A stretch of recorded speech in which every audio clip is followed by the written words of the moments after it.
Hello everyone, my name is Kushal Tripathi and I am your mathematics educator.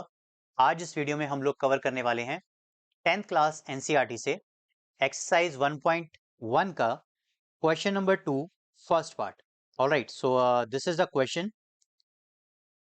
Find the LCM and HCF of the following pair of integer and verify that LCM into SCF is equal to the product of the two numbers. All right. So basically इस question में हमें करना क्या है, हमें ये जो दो नंबर्स दिए गए हैं, one is 26 and second is 91, इनका हमें SCF और LCM फाइंड करना है, पहला काम। दूसरा काम हमें ये करना है, हमें ये रिलेशन वेरीफाई भी करना है कि LCM and SCF is equal to the product of these two numbers. वैसे तो इस क्वेश्चन में टोटल 3 पार्ट्स हैं, बट इस वीडियो में हम लोग कवर कर रहे हैं स्पेसिफिकली फर्स्ट पार्ट। ऑलराइट, तो चलिए स्टार्ट करते हैं। कैसे से सॉल्व करेंगे? सबसे पहले आप 26 के प्राइम फैक्टर्स लिख लीजिए। तो हमने प्रीवियस वीडियोस में सीखा है कि किसी भी नंबर्स के प्राइम फैक्टर कैसे लिखते हैं। तो 26 के लिखेंगे, that is 2 into 13। Alright, next है 91। तो 91 के अगर आप लोग लिखेंगे तो ये आएगा 7 इंटू 13। ऑलराइट, अब देखिए यहां तक आने के बाद अब आपको करना क्या है, आपने एक चीज नोटिस करनी है। क्या? जब हमने 26 के प्राइम फैक्टर्स फाइंड आउट करे तो यहां पर आ रहा है 2 और एक आ रहा है 13।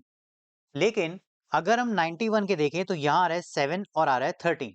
राइट, तो हम ये देखेंगे कि ऐसा कौन सा नंबर है जो 91 के फैक्टर्स में तो है बट 26 के फैक्टर्स में नहीं है।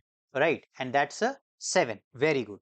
तो यहां पर उसको लगा दीजिए, that is 7 raise to power 0 करके, क्योंकि आपको 9th क्लास में बताया गया था कि अगर किसी भी नंबर की रेज टू द पावर 0 की जाए तो क्या होगा, 1 आता है। राइट, तो 7 रेज टू पावर 0 हमने यहाँ पे लिख दिया। सिमिलरली 91 में देखते हैं कि ऐसा कौन सा प्राइम फैक्टर है जो 26 में तो है बट 91 में नहीं है। तो वो कौन है? That is 2। तो आप लिख दीजिए 2 रेज टू पावर 0। ऑलराइट, अब क्वेश्चन बहुत इजी हो चुका है। आप इसका आराम से एचसीएफ और एलसीएम दोनों फाइंड कर सकते हैं। तो कैसे करेंगे? आप सबसे पहले यहाँ पे लिखिए एचसीएफ।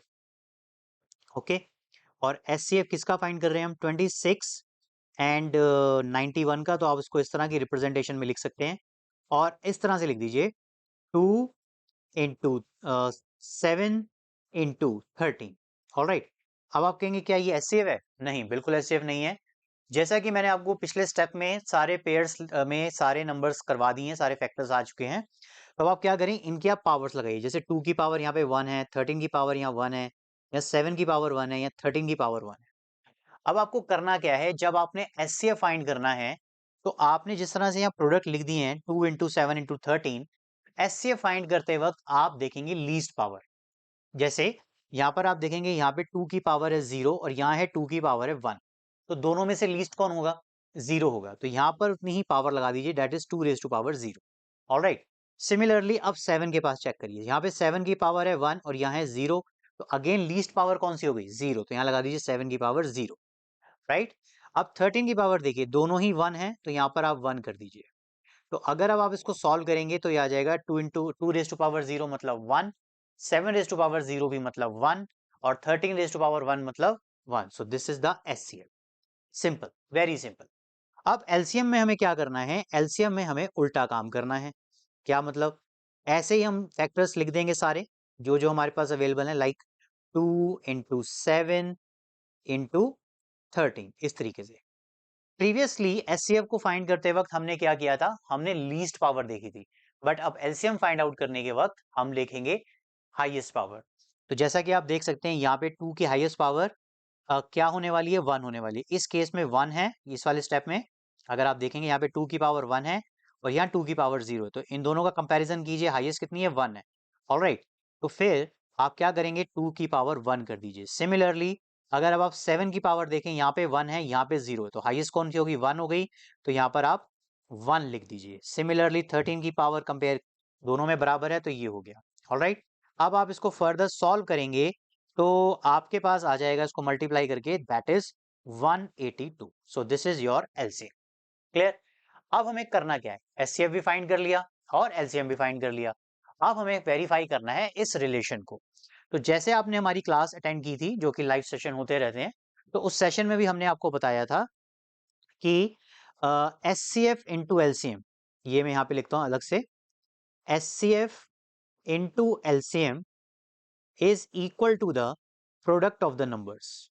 यानी अगर आप SCF को मल्टीप्लाई करेंगे LCM के साथ, तो जो रिजल्ट आपके पास आने वाला है वो किसके इक्वल होगा? जिन दोनों नंबर का आपने SCF और LCM निकाला है ना, उन्हीं के प्रोडक्ट के इक्वल। तो आप लिख सकते हैं प्रोडक्ट ऑफ द नंबर्स। इस तरह से मैं लिख देता हूँ। क्लियर? तो यहाँ पर SCF की वैल्यू कितनी थी? 13, LCM की वैल्यू 182। आप लिख सकते हैं 13 इंटू 182।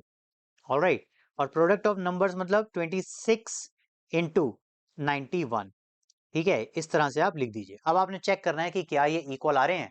तो चलिए, फिंगर क्रॉस्ड, और देखते हैं कि क्या सही आएगा नहीं आएगा। तो जैसे ही आप इसको सॉल्व करेंगे, तो यहाँ पर आपको मिलने वाला है कितना?